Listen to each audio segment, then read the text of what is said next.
ये पानीपत शहर है, वही पानीपत जो गवाह बना था साल 1526 में ज़हीरुद्दीन मोहम्मद बाबर की जीत का। बाबर जब भारत में आया था तब वो काबुल का राजा था। पानीपत में जीत के बाद दिल्ली की गद्दी मिली तो बड़ा बादशाह बन गया। उस घटना को 30 साल हो चुके थे। साल था 1556। एक बार फिर पानीपत में ही दिल्ली की गद्दी का फैसला होना था।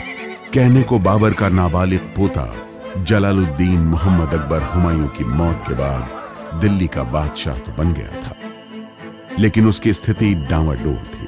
अकबर के पिता हुमायूं को हिंदुस्तान से भगाने वाले शेर शाह सूरी की मौत के बाद उसका बेटा इस्लाम शाह बादशाह बना। इस्लाम शाह की मौत के बाद हुमायूं ने दिल्ली की गद्दी पर कब्जा जमा लिया, लेकिन शेर शाह सूरी के वंशज और रिश्तेदारों का देश के अलग अलग इलाकों में कब्जा था। उन्हीं में से एक था आदिल शाह। आदिल शाह अपने ही भांजे को मारकर गद्दी पर बैठा था और आदिल शाह के पास उस वक्त का सबसे प्रभावशाली कमांडर हेमू मौजूद था। हरियाणा राज्य के रेवाड़ी जिले में हेमू अपने दौर का सबसे बड़ा योद्धा था और यही हेमू पानीपत की दूसरी लड़ाई का सबसे अहम किरदार भी था।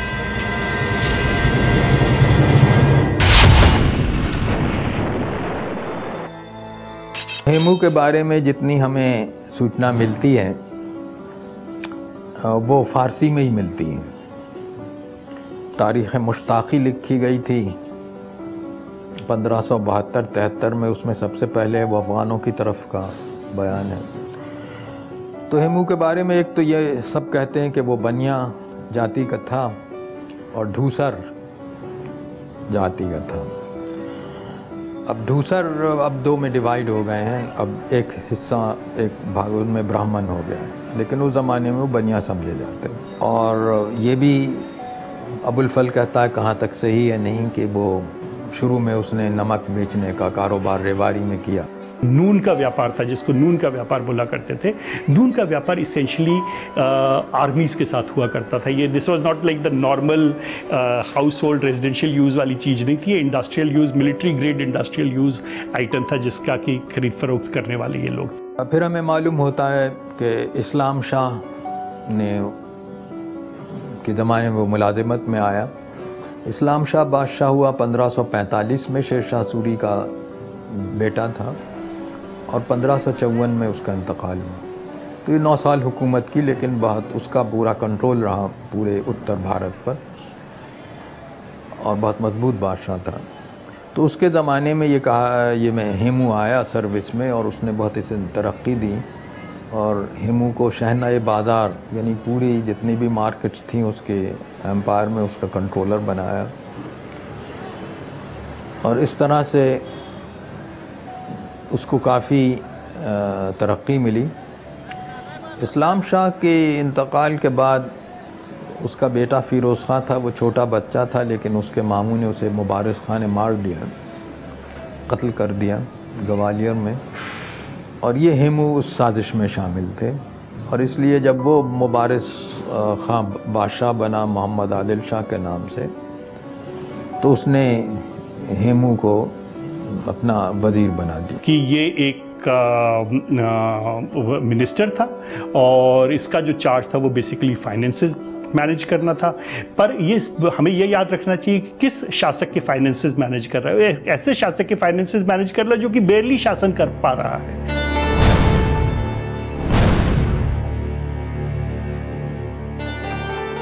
अकबर का दरबारी इतिहासकार अबुल फजल लिखता है कि हेमू ने राज और प्रशासन पर पूरा कब्जा कर लिया था। बड़ा हाकिम बन बैठा था। वो वही सारी नियुक्तियां कर रहा था और उसी के इशारे पर पुराने हाकिम निकाले जा रहे थे। वही बादशाह के नाम पर लोगों को सजा दे रहा था। इतना तय था कि हेमू बहुत सूझबूझ के साथ शासन चला रहा था। आदिल शाह की सेवा के साथ साथ हेमू अपनी संपत्ति और सत्ता में लगातार बढ़ोतरी कर रहा था।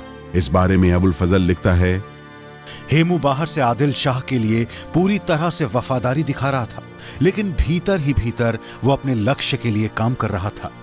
हेमू ने खूब धन इकट्ठा कर लिया था, जिसका इस्तेमाल वो अपने वफादारों की फौज खड़ी करने के लिए कर रहा था। हेमू धन को बांटने में विश्वास रखता था और वो भी इतना कि अबुल फजल को लिखना पड़ा कि उधार लेने वाले उसकी पूजा करते थे और उसके इशारे पर कुछ भी कर सकते थे। आदिल शाह तो कुछ करते नहीं थे, ये आगे बढ़ के जंगें करके जीत रहे थे, जंगों को वापस ले रहे थे जो हाथ से निकल गई थी। तो पूरी अफगान नोबिलिटी जो थी वो इनके साथ हो गई थी। अफ़गानों का कि आर्मी का अध्यक्ष बनता है और वो एक तरह से अफ़गानों को और दूसरे लोगों को इकट्ठा करके फिर से मुग़लों के ख़िलाफ़ एक महाज़ कायम करता है।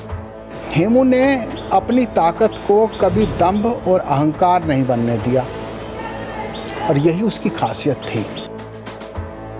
हमेशा कहा जाता है कि ये खुद लड़ाई में एज ए सोल्जर कुछ नहीं थे, एज ए कमांडर बहुत अच्छे थे। तो ये कभी घोड़े पर नहीं लड़ते थे, शायद इन्हें हॉर्स राइडिंग आती भी नहीं थी। ये हाथी के हौदे के अंदर बैठ के ही सारी स्ट्रैटेजी वार की बनाते रहते थे और अफगान लड़ते रहते थे घोड़ों के ऊपर। इसी बलबूते पर हेमू कभी लड़ाइयों में नहीं हारा। उसने अपनी ज़िंदगी में 22 लड़ाइयाँ लड़ी और किसी में शिकस्त हासिल नहीं की। Once again, remember, essentially this is a professional army fighting an army of mercenaries.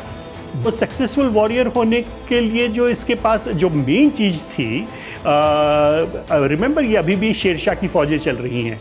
इन फ़ौजों के साथ जो सबसे बड़ी बात थी वो ये थी कि इन फ़ौजों ने कैश पेमेंट टू सोल्जर्स लागू कर दिया था। पहली मर्तबा हिंदुस्तान में सोल्जर्स के लिए कैश पेमेंट होता है। आप अपनी हफ्ते में आपको पेमेंट मिल जाएगा, आपकी तनख्वाह मिल जाएगी और आपको उस तनख्वाह को पाने के लिए केवल आप सिंगल फोकस तरीके से राजा की सेवा करते रहो, ये करते रहो। Hemu continues with that. So इसकी जो फौजी हैं they are good armies. Humayun के मौत के बाद से ही हेमू दिल्ली पर कब्जा करने की मुहिम में लगा था। अबुल फजल उसकी तारीफ में लिखता है, गौरवशाली हेमू अपने बेइंतहा पराक्रम को सूझबूझ से जोड़कर हमेशा दुश्मनों को मात देने की रणनीति पर काम करता था। भारत में उससे पहले उस जैसा राजा नहीं था। लेकिन हुमायूं की मौत के बाद मुगल पंजाब में अपनी स्थिति को मजबूत करने में लगे थे और हेमू पूर्वी भारत में अपनी स्थिति को सुदृढ़ कर रहा था। हेमू को जब मौत की खबर लगी, यानी आदिल शाह के दरबार में जब हुमायूं की मौत की खबर पहुंची कि उसकी डेथ हो गई है, तो हेमू ने इसे बहुत अच्छा एक सुनहरा मौका समझा और यहाँ तक कहते हैं कि उन्होंने ये कहा कि साहब इस समय सबसे उपयुक्त समय है कि मुगलों पर आक्रमण किया जाए और उन्हें निकाल के बाहर कर दिया जाए। ज्योतिषियों ने कहते हैं ये कहा कि भाई उन पर आक्रमण करना मुगलों पर ठीक नहीं है, उबर के चार ऐसे हैं कि उसे अभी हराया नहीं जा सकता, ये कोई मौका उपयुक्त नहीं है। दरबार की राय भी यही थी कि मौका उपयुक्त नहीं है। वो कह रहा कि पौधा जड़ से ही उखाड़ना उचित रहता, लेकिन आदिल शाह इस बात को ताकीद नहीं करता कि इसने वो ज्योतिष पे विश्वास नहीं किया, पराक्रम पर विश्वास किया और शायद उसके बाद आदिल शाह की अधीनता का जुआ भी उसने मन से वहीं उतार दिया। जब वो आगरा की तरफ बढ़ते हैं हेमू, तो जो मुगलों का गवर्नर है इस्कंदर खां आगरा में, वो तो हेमू के नाम से ऐसे कांपता है। उस समय उज्बेक, उस समय कजाक, उस समय के मुगल, उस समय का तुर्क बेइंतहा भयभीत हैं किसी एक हेमू के नाम से कि जो अदली का आदमी है, सेनापति है, उसका वजीर भी है, उसका ऐसी चीजें मिलती हैं। वो आगरा से बिना लड़े भाग आता है दिल्ली की तरफ। हेमू की फौज में लगभग 50,000 घुड़सवार, 1,000 हाथी और 51 बड़ी और 50 छोटी तोपें थीं। उसकी फौज में अफगान, बिहार और उत्तर प्रदेश के राजपूत और ब्राह्मण सैनिक थे। बहरहाल ग्वालियर और आगरा जीतते हुए हेमू दिल्ली के पास पहुंच गया। दिल्ली में तब तर्दी बेग नाम का मुगल हाकिम था। तर्दी बेग काफ़ी योग्य व्यक्ति है, पुराना अनुभवी व्यक्ति है, बड़ा लड़ाका भी है, सारे उसके साथ गुण हैं, इसलिए वो दिल्ली में भी है। अदरवाइज दिल्ली उसको किसी को उससे कम वाले को नहीं दी जा सकती थी। जो दी बेस्ट रहा होगा उसी को दी जा सकती थी, तो वही था उस वक्त। 7 अक्टूबर को हेमू की फौज और मुगल सेना जो कि तारती बेग खान के अंदर थी, वो एरिया तुगलकाबाद में मिली थी, जो जंग की मैदान था कुतुब मीनार के तकरीबन 5 मील पूरब। इन्होंने जो है मुगल सिस्टम जो वारफेयर का था वो अप्लाई किया। उसमें लेफ्ट विंग है, उसमें राइट विंग है, बीच का हिस्सा मुख्य है जिसे गोल बोलते थे वो है, और एक हरावल दस्ता होता था मुगलों का, एडवांस गार्ड। लड़ाई शुरू हुई तकरीबन 8 बजे और मुगलों ने हमला शुरू कर दिया। मुगलों की ताकत हमेशा उनके कैवलरी पर थी, उनके घोड़सवार पर थी, और उनका स्टैंडर्ड टैक्टिक्स था कैवलरी राइट या लेफ्ट फ्लैंक से आकर के दुश्मन के ऊपर हमला करना। हेमू की ताकत थी उसके एलिफेंट्स और उसके खुद की लीडरशिप के ऊपर। हेमू की जो राइट विंग है उस पर तारदी बेग की जो बीच में सेना का संचालन कर रहा है, इसकी लेफ्ट विंग ने अटैक किया। जब मुगल का हमला आ गया उनके राइट फ्लैंक पर, तकरीबन 8000 घोड़सवार ने हेमू के राइट फ्लैंक पर हमला कर दिया। इस हमले ने 3000 उनके सैनिकों को खत्म कर दिया। जो राइट फ्लैंक कमांडर था वो भी खुद मैदान पर गिर गया और तकरीबन 40 एलिफेंट्स उन्होंने कब्जा कर लिया। इस वक्त लगता था कि शायद मुगल सेना ये लड़ाई जीतने वाली है। ये देख करके उनके लेफ्ट फ्लैंक पर भी मुगल घोड़सवार ने हमला कर दिया। इतने आगे चले आए कि वो हेमू के कैंप तक पहुंच गए और उनको इतना कॉन्फिडेंस था कि अभी हम जीतने वाले हैं कि वो कैंप लूटने में शुरू हो गए। जैसे जैसे मुगलों का बायां और दायां अंग आगे बढ़ा, अपनी सेना को पीछे हटने का निर्देश किया।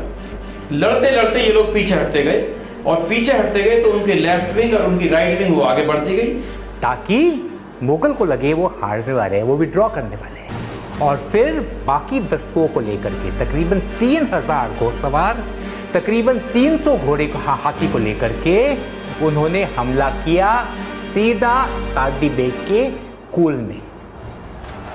अगर आप मैदान देखो क्या हो रहा है। तारदी बेग का तो सिर्फ कुल और उसका रिजर्व पीछे रहा है। दोनों फ्लैंक्स पर उसके कैवलरी आगे चले गए, तितर बितर हो गए हैं। वो इतने दूर आ गए कि अब वो एक दूसरे को सपोर्ट नहीं कर सकते थे, लिहाजा वो काट डाले गए। 3000 मुगल उसी हमले के अंदर खत्म हो गए और ये ताकत के साथ हेमू खुद लीड कर रहा था। ये हमला आ गया तारदी बेग से तकरीबन 200 या 300 मीटर की दूरी पर। जब उन्होंने ये देखा था क्या हो रहा है, तारदी बेग मैदान छोड़ दिए, हाथी से उतर गए और घोड़े पर बैठ करके मैदान छोड़ गए। ये देख करके बाकी मुगल सेना भी अपने पोजीशन छोड़ करके भागने लगे। दिल्ली पर हेमू का कब्जा हो गया। हेमचंद्र ने मुगलों से अपने दम पर आगरा और दिल्ली छीना था। इसके बाद क्या? हेमचंद्र दिल्ली की गद्दी पर बतौर संप्रभुता संपन्न बादशाह के रूप में बैठा था। हालांकि ये एक बड़ा सवाल है। आगरा भी जीत लिया है और दिल्ली भी। अब कोई बड़ा सेंटर मुगलों के पास है नहीं। संभल से भी भाग गए, अब तो ये कहीं जंगलों में पड़े हुए हैं, कोशिश कर रहे हैं इधर उधर, या कलानौर में है या इस तरह का है, तो वो कहीं दिखता नहीं, कोई है नहीं उस तरफ, कोई उनका उस पर मजबूत दावा करने वाला नहीं है। चूँकि शासन उनके अंडर है, आगरा उनके, दिल्ली उनका, तो समझिए कि ग्वालियर से लेकर के और सतलज तक का इलाका तो केवल और केवल उस आदमी के अधीन है, उस शासक के अधीन है। जब हेमू शासक बनता है, वो अपने लिए विक्रमादित्य की उपाधि हासिल करता है, तो वो भी जो हिंदुस्तान की पुरानी परंपराएं हैं उनमें अपने आप को डायरेक्टली कनेक्ट करना चाहता है। अब क्योंकि ये पूरी इस पे अख्तियार था इसका पूरे ख़जाने पर और आदिल शाह पर, तो अब ये कहा जाता है कि इसने अपने आप को राजा विक्रमाजीत डिक्लेयर कर दिया या करवा लिया आदिल शाह से। इन दोनों चीज़ पर तो अब नहीं कहा जा सकता कि सही क्या था। बहरहाल विक्रमाजीत एक ऐसा टाइटल था जो पहले भी शेरशाह दे चुका था अपने कमांडर को। इस बहस के बीच इतना तो तय है कि भारत के भविष्य की सबसे निर्णायक और रक्त रंजित लड़ाइयों में से एक, जिसे पानीपत की दूसरी लड़ाई कहते हैं, उसका सबसे अहम किरदार हेमचंद्र विक्रमादित्य उर्फ हेमू ही था। हेमू ने दिल्ली में मुगलों को करारी हार दी थी। इससे मुगलों के कैंप में डर समा गया था। संभल का गवर्नर, देखिए संभल भी बहुत बड़ी उस समय का एक सेंटर है। संभल का गवर्नर जो है अली कुली खां, वो भी भागा जाता है और ये तीनों भगोड़े गवर्नर जाकर के मिलते हैं अकबर से, यानी बैरम खां से। एक्चुअली प्रैक्टिकली वो बैरम खां है, अकबर तो बहुत छोटी उम्र का बालक है। वहाँ इन्होंने ये सलाह दी कि भाई हेमचंद्र के कारण से जो भय था वो सब में व्याप्त था। उन्होंने कहा भाई अच्छा यही है कि हम लोग यहाँ से चलें काबुल और वहाँ से फिर स्ट्रेटेजी बना करके, सेना बना करके तब वो लड़ पाएंगे, चूँकि यहाँ इस काबिल नहीं है कि हेमचंद्र का मुकाबला किया जा सकता हो।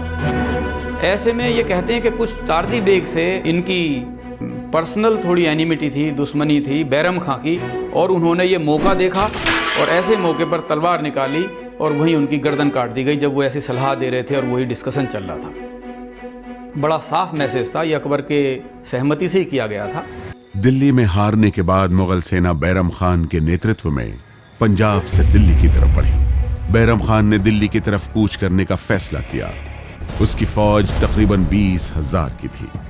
उधर हेमू दिल्ली में रुका नहीं, वो मुगलों को हमेशा के लिए देश से बाहर निकालना चाहता था। दिल्ली से हेमचंद्र विक्रमादित्य के नेतृत्व में उसकी फौज पंजाब की ओर बढ़ी और दोनों की सेनाएं उसी जगह पहुंच गई जहां ठीक 30 साल पहले हिंदुस्तान की किस्मत लिखी गई थी, यानी पानीपत में। पानीपत की पहली लड़ाई ने मुगलों को भारत का रास्ता दिखाया था। अब उनके भविष्य का फैसला एक बार फिर पानीपत में ही होना था।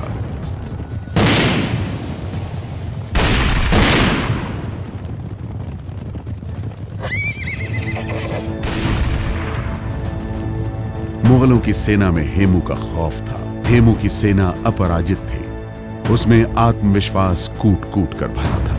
दूसरी तरफ हेमू का खौफ अकबर की सेना में समा गया था। अकबर के दरबारी इतिहासकार अबुल फजल ने लिखा है कि कोई भी फौज अफवाहों से दूर नहीं रहती। लोग इधर उधर की बातें बहुत कर रहे थे, इसलिए शाही मुलाजिमों के दिलों में घबराहट समा गई थी। हेमू की दिक्कत लेकिन दूसरी, वो भारत के भाग्य को बदलने जा रहा था, लेकिन खुद उसका भाग्य उसका साथ देगा या नहीं, इस पर संदेह होने लगा था। पानीपत के रास्ते में उसने एक दुस्वप्न देखा। एक भयंकर बाढ़ में उसका प्रिय हाथी बह गया है और वो खुद डूबने ही वाला था कि उसके गले में जंजीर डालकर मुगल सिपाहियों ने उसे निकाला।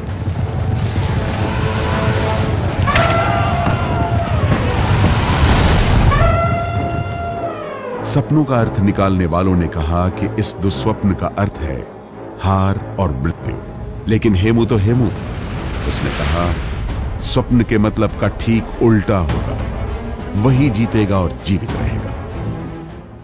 अगले दिन जबरदस्त बारिश हुई और उसमें हेमू का बेहतरीन जंगी हाथी बिजली गिरने की वजह से मर गया।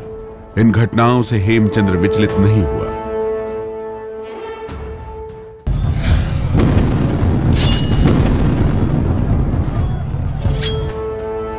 दिन था 5 नवंबर 1506। हेमू ने पहले मोर्चा खोला।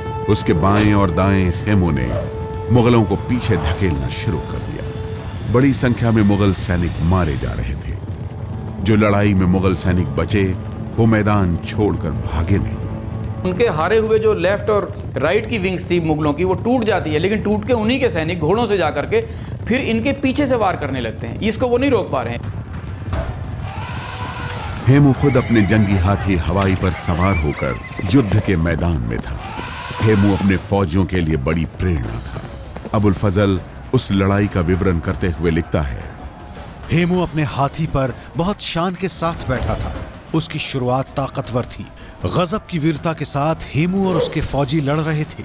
उन लोगों ने हमारे कई बहादुर सैनिकों को मौत के घाट उतार दिया।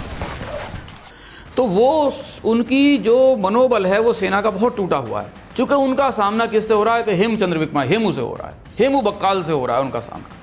वो जो चीज़ है वो दिखाई पड़ती है। ये पक्ष भारी है, लगातार ये जीत रहा है। इन्होंने इनके दाएं पक्ष में इन्होंने अपने भांजे को रमैया को दे रखा है, वो लीड कर रहा है। बीच वाले में ये खुद हैं जो उस समय का ट्रेडिशनल युद्ध नीति है समर की, बैटलफील्ड की। और दायां पक्ष जो है वो शादी खां कक्कड़ के हाथ में है। इस मौके पर हेमू ने दिल्ली की अपनी रणनीति दोहराई। जबरदस्त लड़ाई चल रही थी। हेमू के 2 सेनापति भगवान दास और शादी खान कक्कर मारे गए। लड़ाई की पूरी कमान अब हेमू के हाथों में थी। उसका दाहिना और बायां खेमा धीरे धीरे पीछे हटने लगा। उसका पीछा करते करते मुगल अपने मुख्य दस्ते से दूर जा रहे थे। लग रहा था कि हेमू दिल्ली की लड़ाई की रणनीति को दोहराने जा रहा है। हेमू ने वही रणनीति दोहराई भी। हेमू ने अपने चुनिंदा हाथियों और घुड़सवारों के साथ मुगलों की मुख्य पंक्ति पर हमला बोल दिया, लेकिन हालात बदले हुए थे। रास्ते में दलदली जमीन थी। मुगल सैनिकों ने सोचा कि दलदली जमीन को हेमू पार नहीं कर सकेगा। पर यह क्या, हेमू ने और उसके सैनिकों ने उस दलदली ज़मीन को पार किया और अब जीत और हेमू के बीच कुछ ही दूरी रह गई। लेकिन तभी सभी कुछ बदल गया। एक तीर हेमू की आंख में जा, इससे लगातार खून बहने लगा और हेमू हौदे में बेहोश हो गया। एक तीर ने भारत के इतिहास को हमेशा हमेशा के लिए बदल दिया।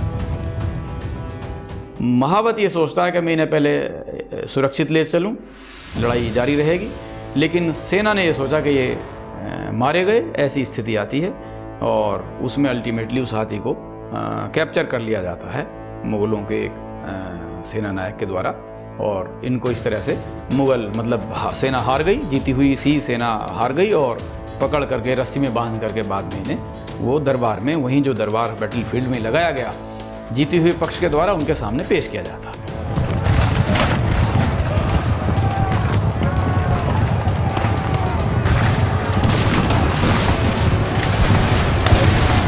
अकबर को कहा गया कि उसका गला काटो।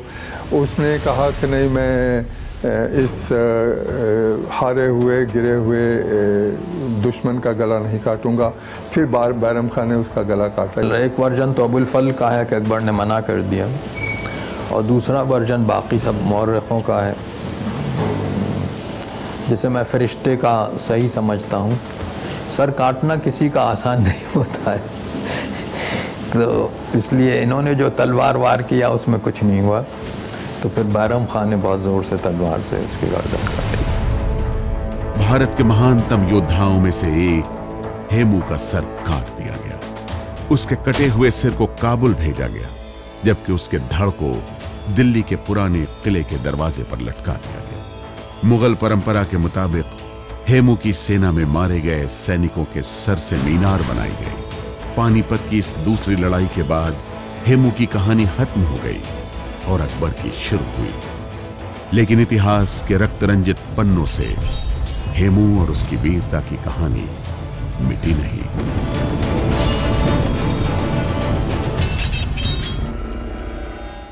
ये है एबीपी न्यूज, आपको रखे आगे।